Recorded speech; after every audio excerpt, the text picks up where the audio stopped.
오늘은 출애굽기 21장의 말씀으로 하나님께서 완성시키신 율례라는 제목으로 함께 우리가 말씀을 나눌 텐데요.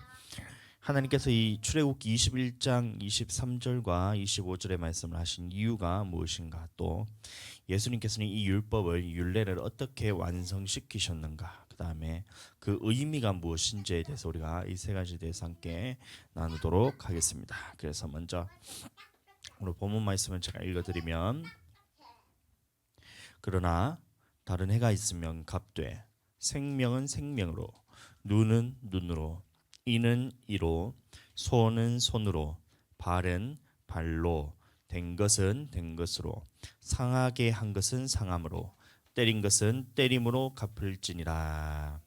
이렇게 말씀하고 있습니다. 자, 이 말씀에 대해서 대부분 어떻게 생각하냐 하면, 눈에는 눈으로, 이에는 이로, 이렇게 어떻게 얘기하냐면, 이제 내가 당한 만큼은 돌려주어야 된다. 내가 눈으로 당했으면 눈만큼 돌려주어야 되고, 내가 또 이빨이 부러졌으면 이빨을 부러뜨려야 되고, 이렇게 당한 만큼 돌려주어야 되는 이 복수의 법으로 자꾸 생각을 합니다. 이 구약의 법을 이렇게 오해해서 이제 생기는 문제인데, 이 처음에 이 말씀이 생긴 배경에 대해서 먼저 얘기를 하면, 이 사람이 서로 싸울 때 어떻게 하라는 이 하나님의 말씀이 었다는 겁니다. 자, 그런데 그 대상이 누구냐면 임산부였어요. 네? 사람과 사람 간의 싸움에서 어떻게 되냐면, 이런 이제 싸웠을 때에 어떻게 하라는 이 말씀인데, 생명은 생명으로, 눈은 눈으로, 이렇게 했는데 그 싸움의 대상이 누구냐면 바로 임산부였습니다. 제가 말씀을 읽어드리면, 출애굽기 21장 22절에 보시면, 사람이 서로 싸우다가 임신한 여인을 쳐서 낙태하게 하였으나 다른 해가 없으면 그 남편의 청구대로 반드시 벌금을 내되 재판장의 판결에 따라 낼 것이니라. 이렇게 얘기하는 거예요. 이 어떤 상황인지 이제 아시겠죠? 이 두 사람이 싸우는데 한 사람이 유산을 했다는 겁니다. 그렇게 되면 어떤 마음이 들까요? 이 유산한 사람의 마음 입장에서는, 또 이 유산한 사람의 남편의 입장에서는 어떤 마음이 들까요? 이 상대방에 대해서 이거의 분노로서 극도로 치밀면서 이 사람의 생명까지도 빼앗고 싶은 생각이 든다는 겁니다. 그런 극도의 분노의 상황에서 어떻게 해야 된다는 것을 말씀하신 것인데, 이 분노대로 해부치지 말라는 말씀인 겁니다. 그래서 이 싸움 중에서 어떤 임산부가 낙태를 했다 할지라도, 그런 극도의 분노의 상황이 올지라도 다른 해가 없으면 어떻게 해요? 남편에 대해서 벌금을 내게 되어 있고, 그 해가 있을 때 어떤 그 임산부에 대한 다른 해로운 것들이 있을 때는 어떻게 하냐면 그것 이상 갚지는 말라는 겁니다. 자, 그래서 말씀이 나오신 것인데, 21장 23절과 25절을 보시면, 그러나 다른 해가 있으면 갚되. 자, 구약에 있었을 때 임산부와 그렇게 싸웠을 때에 임산부에 낙태하는 것 외에 다른 것이 있었을 때, 그러면 어떻게 돼요? 이 분노를 치밀어 올라와서 이 사람을 그냥 죽이고 싶은 마음이 든단 말이에요. 그럴 때에 하나님께서 말씀으로 딱 막은 것이 뭐냐면, 생명이면 생명으로, 그럼 눈이면 눈으로, 이면 이로, 손은 손, 그리고 발이면 발, 된 것은 된 것으로, 상하게 한 것은 상하게 한 것으로, 이렇게 이 복수를 할 때 그 상한선을 정해 주셨다는 겁니다. 눈을 다쳤는데도 사람의 목숨을 뺏지 말라는 거예요. 손과 발이 다쳤는데 사람의 목숨을 빼앗지 말라는 겁니다. 이가 다쳤는데 이 분노에 치밀어서 그 사람의 목숨을 빼앗지 말라는 거예요. 그런데 이렇게 말씀하신 이 법이 누구를 위한 법인지를 우리가 알아야 되는 겁니다. 만약에 이것이 유산을 당한 사람을 위한, 유산을 시킨 사람을 위한 법이라면 하나님께서는 어떻게 되냐면 아예 복수를 하지 말도록 막아야 돼요. 그런데 이게 누구를 위한 것이냐면, 이 유산을 당한 사람, 그리고 그의 남편에게, 그 사람들을 위해서 한 법인데, 왜냐하면 만약에 자기가 이제 이 자기녀가 낙태를 하고 그 여인이 다쳤을 때에 이 하나님께서 정해주신 이 선 이상으로 분노를 해서 그 사람에 대해서 쳐서 죽이게 되면 어떻게 돼요? 이 피값은 무고한 피값이라는 겁니다. 그렇게 되면 어떻게 되면 이 피값은 누가 갚아야 되냐면, 그렇게 해를 가한 사람에게 피값이 돌아가게 돼 있어요. 다시 말하면 유산을 당한 사람이 자기보다 더 심하게 하나님 앞에서 보복을 하게 되면 어떻게 되냐면, 그 핏값을 누구에게서 찾느냐면 바로 이 복수한 사람에게서 하나님께서 찾으신다는 말입니다. 그래서 다윗은 어떻게 하면 평생을 사울이 자기를 죽이려고 쫓아다녔음에도 불구하고 이 원수 같은 사람이 평생을 자기를 죽이려고 쫓아다녔음에도 불구하고 다윗은 어떻게 됐냐면 그 기름 부음 받은 종을 자신의 손을 직접 들어서 친 적이 없었던 겁니다. 왜냐하면 그렇게 되었을 경우에는 그 핏값을 누구에게 찾냐면 이 다윗에게서 찾을 것을 알았기 때문이에요. 그래서 하나님께서는 금하신 것이고 그렇게 기름 부음 받은 종을 치는 것은 하나님 앞에서 죄값을 치러야 된다는 것을 다윗은 알았던 거예요. 그래서 2번 죽일 기회가 있었음에도 불구하고 이 사울이 평생을 다윗과 원수가 되어서 죽이려고 쫓아다녔음에도 불구하고 그것을 그대로 돌려보냅니다. 다시 말하면 이 핏값에 대해서 자기에게 찾는다는 것을 알았다는 거예요. 만약에 다윗이 사울을 죽였다면 어떻게 되었을까요? 하나님께서는 그 핏값을 누구에게 찾았냐면 다윗에게서 찾았을 겁니다. 그렇게 되면 다윗은 하나님 나라에 들어가지 못하는 거예요. 마찬가지로 오늘 이 임신했을 때 그 낙태한 여인이 이 억울한 일을 당한 사람이 자기에게 당했던 것 이상으로 그 사람에게 복수를 하게 되면 그 사람에게 핏값을 누구에 찾냐면 바로 이 복수한 사람에게 돌아가게 되는 거예요. 그래서 하나님께서는 이 복수의 선을 정해준 것이 눈이면 눈, 이면 이 그 이상으로 것으로 갚지 말라는 이 말씀을 하신 거예요. 다시 말하면 이 억울한 일을 당하게 했는 이 원수에게라도 그렇게 자기가 분을 내서 그 사람에게 직접 심판을 하지 말라는 말씀이요. 그런데 많은 사람이 이 말씀을 어떻게 해석하냐면 내가 당한 만큼을 돌려줘야 된다. 내가 눈으로 다녔으니 너는 반드시 눈을 뽑아버려야 된다. 내가 손이 다쳤으니까 너의 손은 반드시 내가 부러뜨려야 된다. 내 다리가 다쳤기 때문에 너의 다리를 내가 부러뜨려 버려야 된다. 이렇게 뭐 하나님의 복수에 대해서 당연한 것으로서 말씀하신 것으로 오해합니다. 그것이 아니고 하나님께서는 뭐냐면 유산을 당해서 네가 그렇게 억울한 일을 당할지라도 그렇다 할지라도 그 심판을 네 손을 들어서 하지 말라는 이 하나님의 말씀으로 우리가 들어야 된다는 거예요. 자, 구약에서도 그렇게 말씀했다는 겁니다. 자, 그런데 이 말씀을 예수님께서는 어떻게 완성시키셨냐면 그래서 구약에 있는 사람들이 이 하나님의 말씀의 의미에 대해서 깨닫지 못하니까 예수님이 오셔서 이 마음의 법이 어떤 법이라는 것을 우리에게 설명해 주신 장면이 마태복음 5장 38절과 39절의 말씀인데 이런 말씀이 있습니다. 또 눈은 눈으로 이는 이로 갚으라 하였다는 것을 너희가 들었으나 나는 너희에게 이르노니 예수님 말씀하신 것입니다. 악한 자를 대적하지 말라. 누구든지 네 오른편 뺨을 치거든 왼뺨도 돌려대며 이렇게 말한 거예요. 자, 그러니까 구약에서 있었던 눈은 눈으로 이로 갚으라는 말이 이것이 내가 이만큼 당했으니 너도 이만큼 당해라는 이런 복수의 말씀의 의미가 아니었다는 것을 우리에게 알려주는 거예요. 이렇게 해서 서로 대적하게 되면 그러면 결국에는 누가 좋아하게 되냐면 이것은 마귀가 좋아하는 것입니다. 의자 제대로 해놓으세요. 똑바로 해놔. 제자리 갖다 놔. 제자리 갖다 놔. 지금 무슨 시간이야 주아야? 예배 시간에는 자리에 앉아서 하나님의 말씀을 듣는 시간이지 그렇게 돌아다니면서 의자를 네 마음대로 하는 시간 아니야. 똑바로 해놓고 앉아. 그렇게 해서 둘이 서로 대적하게 되면 누가 좋아하게 되냐면 승자는 아무도 없어요. 서로 대적해서 싸워봐야 그 사람들만 손해지 누가 결국에는 이것을 보면서 웃느냐 하면 이제 그를 조종했던 마귀가 웃는 거죠. 사단이 웃는 겁니다. 그래서 서로 싸우게 됐을 때는 이제 하나님께서는 그 부분에 대해서 반드시 판단하시는데 그러면 어떻게 해요? 둘 다 하나님 앞에서 심판받을 사람이라는 거예요. 그렇기 때문에 하나님께 심판은 맡겨드리고 이 대적하지 말라는 말씀으로 하나님께서 말씀을 완성시키셨다는 거예요. 극도로 분노가 치밀어 올랐을 때 내 자녀가 유산되는 심지어 내 뱃속에 있는 아기가 유산이 되었다 할지라도 그 죄에 대해서는 관여해서 대적하지 말고 오히려 어떻게 해요? 왼뺨을 때리면 오른뺨도 이렇게 돌려서 대라는 말이에요. 예?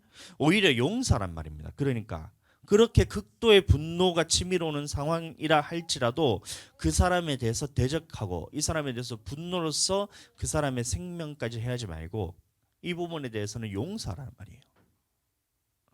이해가 되시죠? 자, 마태복음 5장 40절 보시면 이게 연장선으로 또 너를 고발하여 속옷을 가지고자 하는 자에게 겉옷까지도 가지게 하며 같은 말씀에서 이어지는데 이것도 마찬가지로 이 원수가 자기의 것을 빼앗으려 한다는 거예요. 속옷을 전당 잡는 자는 이 말이 의미가 뭐냐면 이것은 이제 구약에 있었던 그 법과 관련된 것인데 누군가에게 무언가를 빌려줄 때는 어떻게 해야 되냐면 이 옷을 담보물로 줍니다. 전당물로 주는 거예요.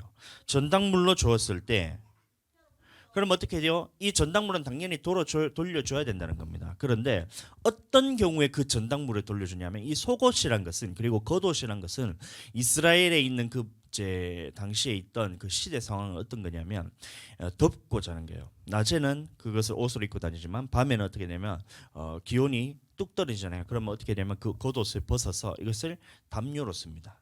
근데 이 겉옷이 빼앗게 되면 어떻게 돼요? 그럼 자기는 얼어서 죽는 거예요.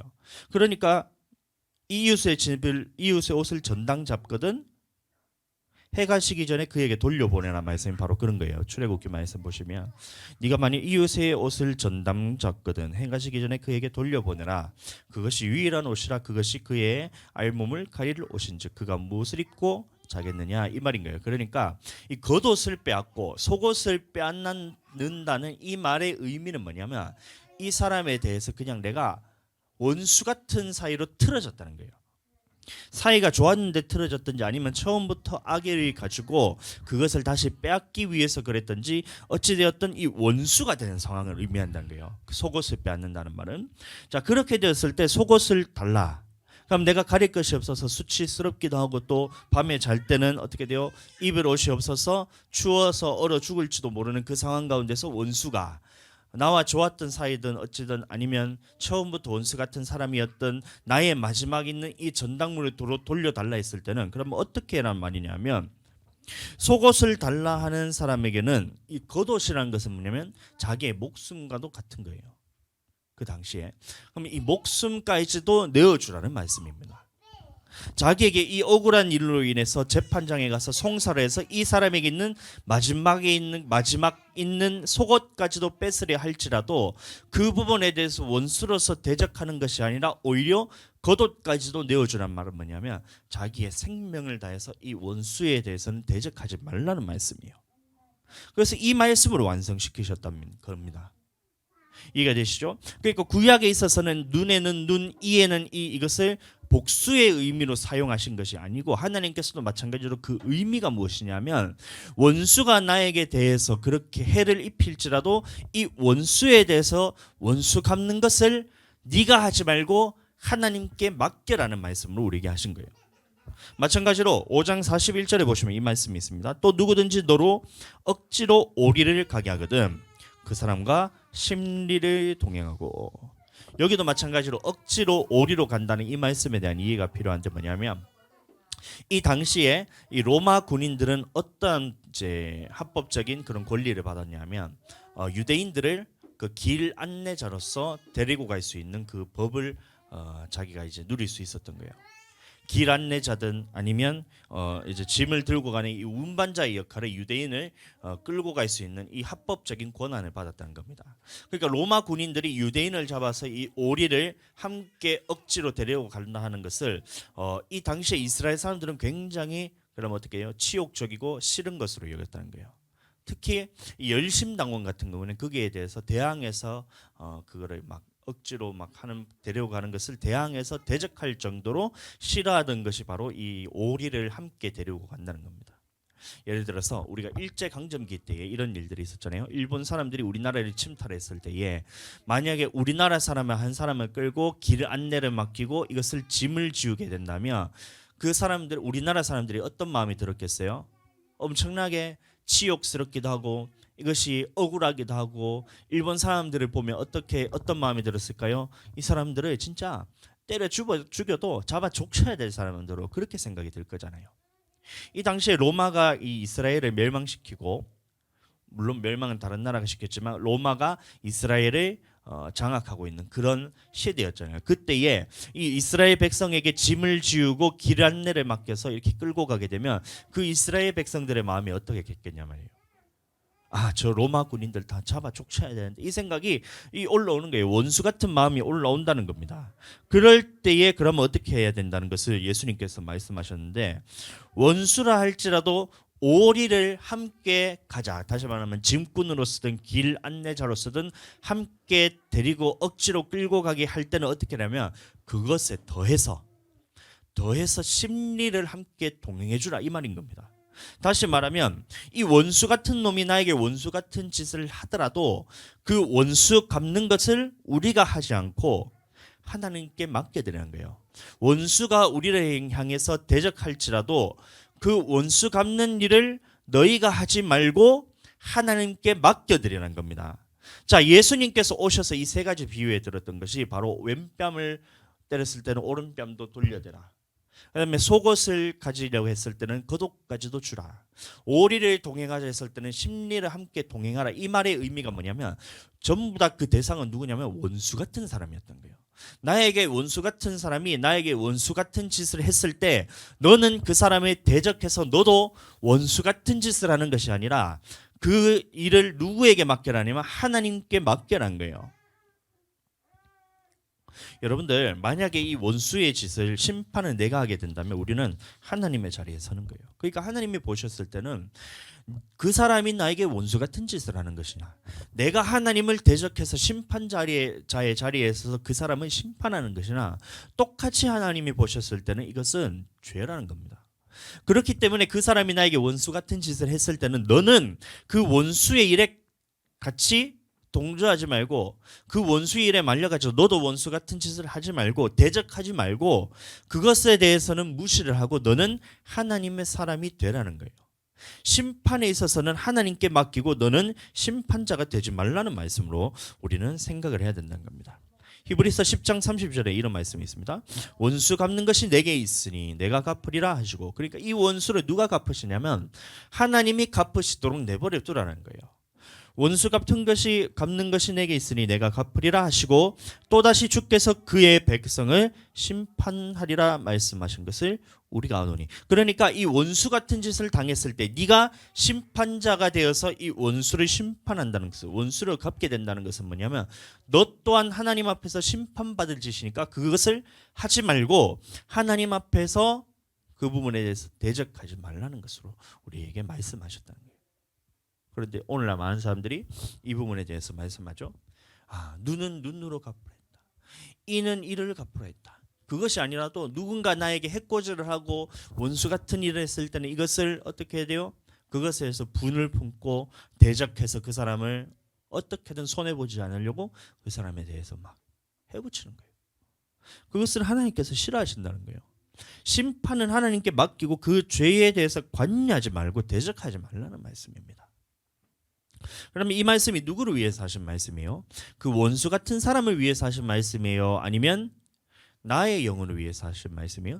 당연히 나의 영혼을 위해서 말한 겁니다. 그 사람이 원수 같은 짓을 해서 이 사람이 심판을 받을 때에 너까지 그렇게 심판자의 자리에 앉아서 심판하게 되면 너 또한 하나님 앞에서 심판받게 될 것이니까 그렇게 하지 말라는 거예요. 악한 자에게 속하는 것을 하나님께서는 보고 싶지 않다는 말씀으로 여러분들 들으셔야 되는 겁니다. 사랑으로 들려야 된다는 거예요. 여기 계신 우리 모든 성도님들은 그 하나님의 말씀을 깨달아서 예수님께서 우리에게 완성시키신 이 소개법까지, 악한 자를 대적하지 말라는 말씀이 무엇인지를 깨달아서 그렇게 우리는 그 사람과 그 악한 자와 한 편이 되어서 하나님을 대적하지 않고 하나님의 편에 서서 그 사람을 용서하고, 악한 일을 했을 때 더 우리가 하나님 앞에서 그 사람을 섬기고, 이렇게 함으로 우리가 하나님 앞에서 거룩하게 우리의 마음을 잘 보존해서 하나님 나라에 들어갈 수 있는 사람이 되기를 예수님 이름으로 축복합니다.